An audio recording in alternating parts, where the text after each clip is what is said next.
Mercado Financeiro chegando agora com o Luiz Arthur Nogueira. Bom dia, Luiz, seja bem-vindo.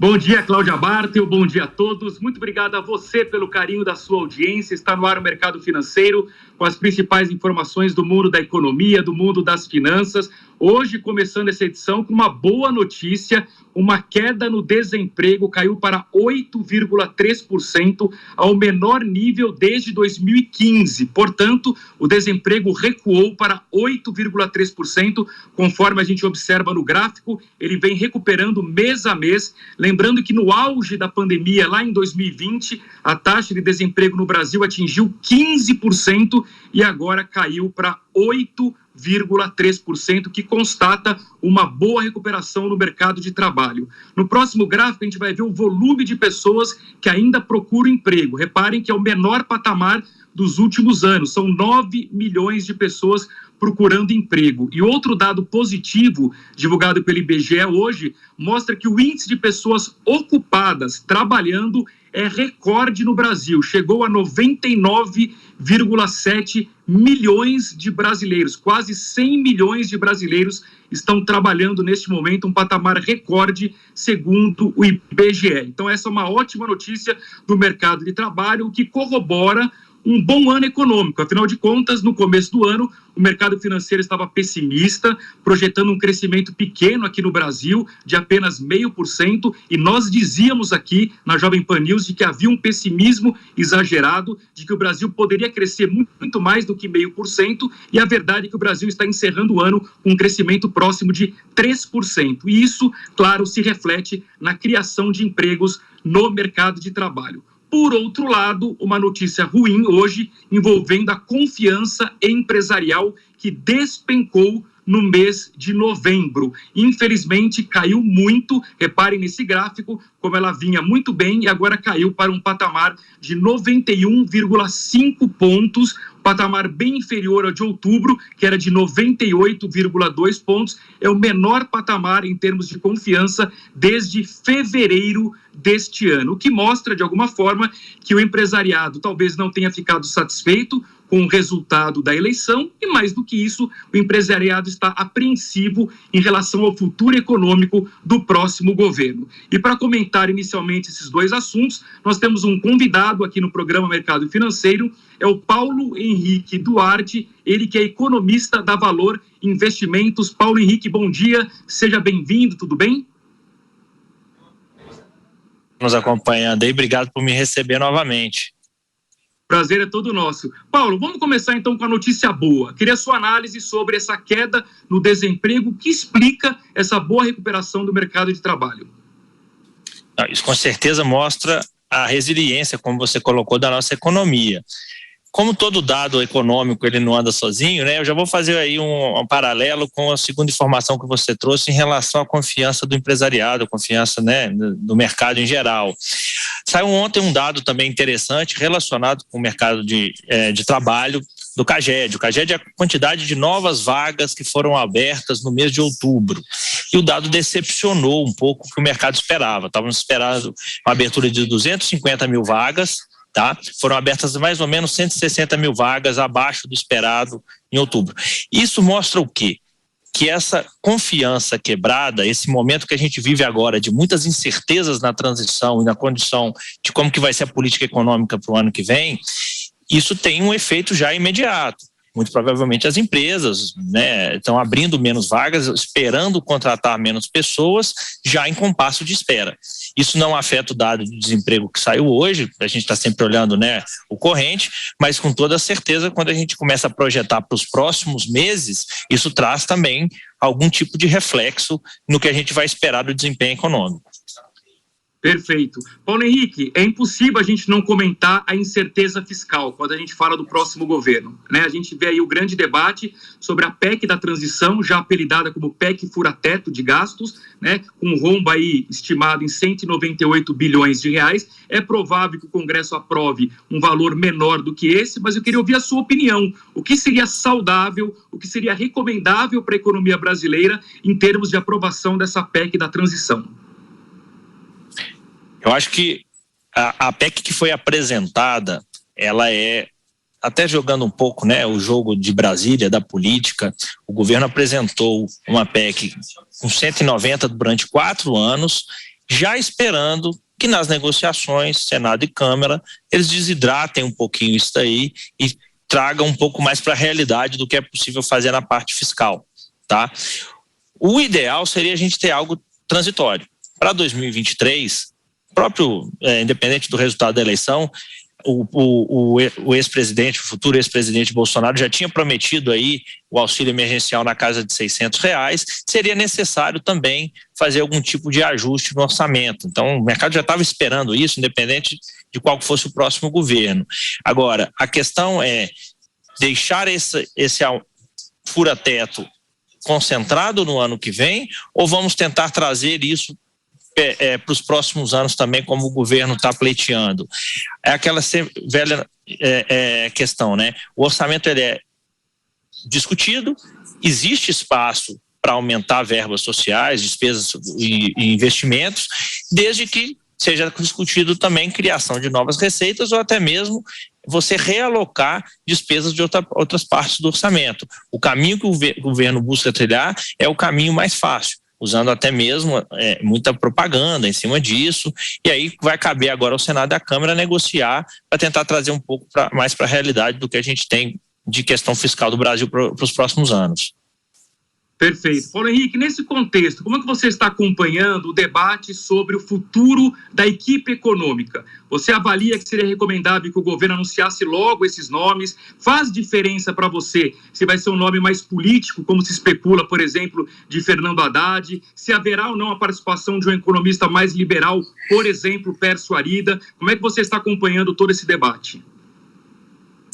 Com toda certeza, o que a gente tem visto nos mercados nos últimos dias e semanas é muita volatilidade, tá? O mercado, quando ele não tem um norte, quando não tem uma definição, primeiro da equipe e segundo, mais importante ainda, de qual que vai ser a linha que essa equipe vai adotar, ele fica operando muito em notícias. Isso acaba que tem um impacto também na economia real. Quando a gente vê a taxa de juros, expectativa de inflação, dólar, câmbio descolando, acaba que afeta também as decisões de investimento das empresas, como a gente estava falando, e consequência, por exemplo, mercado de trabalho. Então, até a gente ter uma definição mais clara de qual que vai ser a postura do presidente eleito Lula em relação à pauta econômica, a gente espera também muita volatilidade nos mercados. Tá? Era altamente esperado um governo mais pragmático na parte econômica do presidente Lula, como foi os primeiros mandatos dele. Um nome que às vezes fosse ter um pouco mais de apelo de responsabilidade fiscal, um pouco mais de visão de manter o tripé macroeconômico que tanto foi importante para o país nos últimos anos. Agora, o que a gente vê pelo ruído de Brasília é que existe uma briga política muito grande dentro da equipe de transição, do próprio PT, onde querem indicar às vezes nomes mais políticos, e existe aí uma pressão de uma outra ala querendo dar um nome um pouco mais pragmático, um nome um pouco mais técnico. Vai caber, no final das contas, ao presidente eleito fazer essa decisão. Por experiência das últimas eleições do Lula, a gente até deu uma pesquisada aí, normalmente ele deixa para fazer esse tipo de anúncio lá na frente. Ele tem uma certa experiência nesse lado, é inegável, ele espera o assunto depurar e ver para onde que vai ser mais importante ele formar alianças para tomar essa decisão. Então a gente não espera anúncio de curto prazo. Ainda tem um período aí, o que não é ruim para a economia no curto prazo, mas desde que seja feita uma decisão técnica, eu acho que o governo e o Brasil tem muito para ganhar nos próximos anos. Haja expectativa. Bom, vou aproveitar esse gancho do Paulo Henrique para conferir como é que está o mercado financeiro agora. Começando pelo índice Bovespa, preparamos um gráfico para mostrar que hoje o pregão abre em alta, repare, alta de 0,54%, o índice Bovespa aos 111.505 pontos. O mercado vai acompanhando a evolução das negociações da PEC da transição. Por enquanto, não predomina um mau humor tão forte assim. No próximo gráfico, a gente vai ver as bolsas globais. Repare que na Europa está tudo no azul, por conta de boas notícias que também vieram da China. Aparentemente, o governo chinês vai aliviar as restrições à Covid lá, o que é bom, porque ajuda o crescimento chinês. Nas bolsas americanas, os dados que estão aí no gráfico são de ontem, porque pelo horário de Brasília, as bolsas vão abrir daqui a pouquinho, às 11h30 da manhã, mas o índice futuro das bolsas americanas aponta uma alta para hoje, e na Ásia tivemos comportamentos mistos. Em Xangai, uma ligeira alta de 0,05%, o índice Nikkei em queda de 0,21%, em Hong Kong foi uma alta de 2,16%. E por fim, no último gráfico, o mercado de câmbio, as moedas, o dólar subindo 0,35%, vendido a R$ 5,30, o euro em alta de 0,76%, R$ 5,50, e o Bitcoin subindo 2,26% aos 16.827 dólares. Então, eu queria chamar de volta o Paulo Henrique, o nosso convidado, o Paulo Henrique Duarte, economista da Valor Investimentos. Paulo, para a gente concluir a entrevista, como é que o investidor financeiro aqui no Brasil, o investidor brasileiro, deve se posicionar nesse mar de incertezas? Enquanto ele aguarda a PEC da transição, enquanto ele aguarda a equipe econômica, enquanto ele aguarda saber se o Brasil vai ser campeão do mundo ou não na Copa, o que ele faz com o dinheiro dele? Aproveita a taxa de juros, tem oportunidade na Bolsa de Valores? Como é que você poderia orientar a nossa audiência? Bom, por conta dessas incertezas aí nas últimas semanas, a gente viu principalmente o juro futuro, tá? Aquele ali de 3, 4, 5 anos para frente, abrindo muito. Tinha uma expectativa quase consolidada de que no ano que vem o Banco Central ia começar um corte de juros, né? O que é altamente benéfico para crescimento, para PIB. Essa expectativa já se inverteu. Hoje as curvas de juros elas refletem até uma expectativa de leve aumento dos juros para o ano que vem. Acho que à medida que a gente for tendo as notícias e for tendo as definições de transição da equipe econômica, esse juros futuro deve voltar um pouquinho. Então, a primeira oportunidade eu acho que está aí na renda fixa. O investidor consegue achar hoje títulos com prazo até de curto prazo, de 1, 2 anos, com taxas bem interessantes. É um bom momento para se posicionar nesse tipo de ativo, aproveitar aí um dos maiores juros do mundo, que é aqui no Brasil. Por outro lado, historicamente também, passadas eleições, a Bolsa costuma reagir bem. Eu acho que quando a gente também tiver algum tipo de definição, expectativa nossa para o ano que vem é de uma Bolsa aí na casa dos 130 mil pontos, dá um upside muito interessante. Agora, esse tipo de investimento, sempre fazendo a ressalva, é para aquele investidor que tem um pouco mais de prazo e que consegue segurar um pouco mais a volatilidade. Só para concluir, eu queria comentar sobre a Bolsa Americana, que é um ativo que é muito fácil de hoje do investidor brasileiro alcançar, via fundos de investimento, alguns ETFs que são negociados na própria B3. Teve um ano bem complicado, é o pior ano aí do S&P, que é a bolsa principal de referência lá nos últimos 20 anos, se eu não me engano, está caindo quase 25% em 2022, e é um ativo muito resiliente. A economia americana, apesar da expectativa de recessão aí nos próximos trimestres, historicamente se recupera muito bem. Eles são a maior economia do mundo e muito dinâmica. Para quem quer também diversificar um pouquinho, sair do risco Brasil, você consegue comprar aí Bolsa Americana, sempre lembrando que esse ativo ele também vai ter influência do preço do câmbio, do dólar, né? Mas a gente entende que é um bom momento de compra também.